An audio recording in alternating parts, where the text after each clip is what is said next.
I like to show the progression of family and parenting through seatbelt laws. So, there's a time when this was about as good as you got, right? Like, you're contained, let's put that inside the car, right? But kids were rough and tumble. You would, get in the back of the car, no seatbelts, everything's gonna be fine, just get in, roll around in the back, right? So as parenting progressed through the 80s and 90s, we also had state laws passed state by state to protect kids in the car. So my dad used to fall asleep on a stone driveway. Like he just didn't, just to show how rough and tumble he was, he'd be like, I'm gonna sleep right here on this stone drive. It wasn't a big deal for him, right? But then you look at, well, this makes sense because his whole life was a little rougher. It really was. This was the best car seat we had. And then we got this, which honestly, I'm not a physics person, but that baby's gonna be in the glove compartment real soon, right? Exactly, don't stop too fast. And now we've got the 18-point seatbelt harness, equivalent to a parachute harness, that is then attached by a firefighter to your car, right?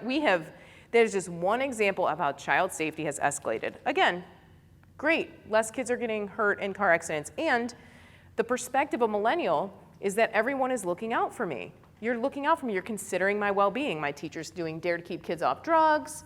I have a 38-point seatbelt harness till I'm 18. I have to be in some type of safety device in the car.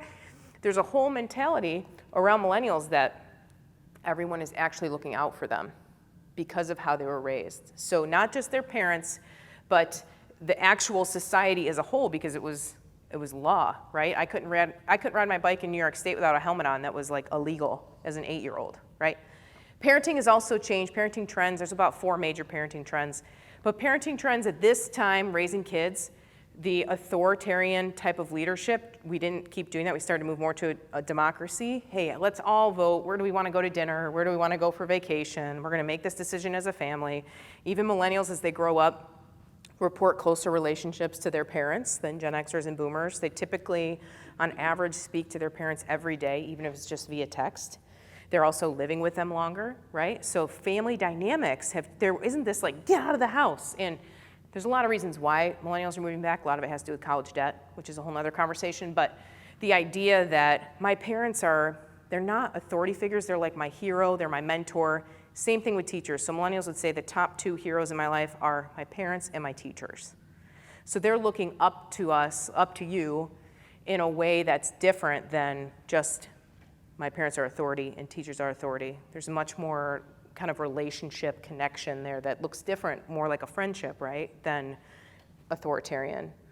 So family trends, every generation switched. Gen Xers, you had a really interesting experience because when Gen Xers were growing up, how many people are Gen Xers in the room? Okay, great, yeah. So right now, Gen Xers, basically somebody who's between 38, and depending on the research, you could be anywhere from 50 to 53. Yeah. Depends on the research that every person that does research on generations can switch the dates out by 4 years, give or take. So basically, it's a little bit of a wiggle. But the idea with Gen Xers, when you were growing up, both parents, it was the first time that both parents were working, and we didn't have daycare as an industry yet. It didn't even exist, right? So you have a generation where it's like, take care of yourself, latchkey generation, right? So you're thinking, I gotta take care of myself, I've gotta get home and make my own mac and cheese when I'm 8 years old. I know how to do that, I know how to be independent. As a generation, they tend to be more independent and responsible, right?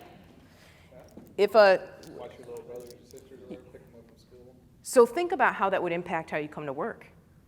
If you're like, yeah, nobody's got my back, I gotta take care of this, versus a millennial who's saying, do you have my seatbelt and my helmet? And are we doing like the Dare to Keep Kids Off Drugs program? I'm kind of being funny, but you can see how that mentality has changed so much, even just within that one generation.